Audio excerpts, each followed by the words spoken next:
वो विधवा थी, पर श्रृंगार ऐसा करके रखती थी कि पूछो मत। बिंदी के सिवाय सब कुछ लगाती थी। पूरी कॉलोनी में उनके चर्चे थे। उनका एक बेटा भी था जो अभी 9वीं कक्षा में था। पति रेलवे में थे। उनके गुजर जाने के बाद रेलवे ने उन्हें एक छोटी सी नौकरी दे दी थी। उनके जलवे अलग ही थे। 1980 के दशक में बॉय कटिंग रखती थी। सभी कॉलोनी की आंटियां उन्हें परखती कहती थी। गोपाल भी उस समय नया नया जवान हुआ था, अभी 16 साल का ही था, लेकिन घर बसाने के सपने देखने शुरू कर दिए थे। गोपाल का आधा दिन आईने के सामने गुजरता था और बाकी आधा परकटी आंटी की गली के चक्कर काटने में। गोपाल का नववयस्क मस्तिष्क इस मामले में काम नहीं करता था कि समाज क्या कहेगा। यदि उसके दिल की बात किसी को मालूम हो गई तो उसे किसी की परवाह नहीं थी। परकटी आंटी को दिन में एक बार देखना उसका जुनून था। उस दिन बारिश अच्छी हुई थी। गोपाल स्कूल से लौट रहा था साइकिल पर, ख्वाबों में गुम। उसे पता ही नहीं लगा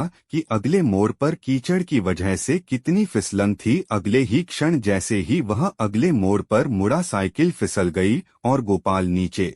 उसी वक्त सामने से आ रहे स्कूटर ने भी टक्कर मार दी। गोपाल का सर मानो खुल गया हो, खून का फव्वारा फूटा। गोपाल दर्द से ज्यादा इस घटना के झटके से स्तब्ध था। वह गुमसा हो गया। भीड़ में से कोई उसकी सहायता को आगे नहीं आ रहा था। खून लगातार बह रहा था। तभी एक जानी पहचानी आवाज गोपाल नाम पुकारती है।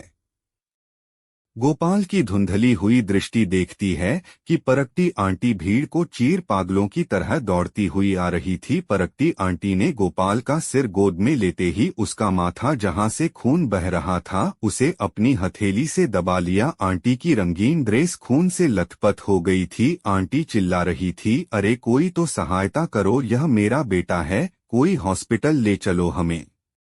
गोपाल को अभी तक भी याद है, एक तिफिया वाहन रुकता है, लोग उसमें उन दोनों को बैठाते हैं। आंटी ने अब भी उसका माथा पकड़ा हुआ था, उसे सीने से लगाया हुआ था। गोपाल को टांके लगाकर घर भेज दिया जाता है। परकटी आंटी ही उसे रिक्शा में घर लेकर जाती हैं। गोपाल अब ठीक है, लेकिन एक पहेली उसे समझ नहीं आई कि उसकी वासना कहाँ लुप्त हो गई थी। जब परकटी आंटी ने उसे सीने से लगाया तो उसे ऐसा क्यों लगा कि उसकी माँ ने उसे गोद में ले लिया हो। वात्सल्य की भावना कहाँ से आई, उसका दृष्टिकोण कैसे एक क्षण में बदल गया। क्यों वह अब मातृत्व के शुद्ध भाव से परकटी आंटी को देखता था। आज गोपाल एक रिटायर्ड अफसर है, समय बिताने के लिए कम्युनिटी पार्क में जाता है। वहाँ बैठा वो आज सुंदर औरतों को पार्क में व्यायाम करते देखकर मुस्कुराता है, क्योंकि उसने एक बड़ी पहेली बचपन में हल कर ली थी। वो आज जानता है, मानता है और कई लेख भी लिख चुका है कि महिलाओं का मूल भाव मातृत्व का है। वो चाहे कितनी भी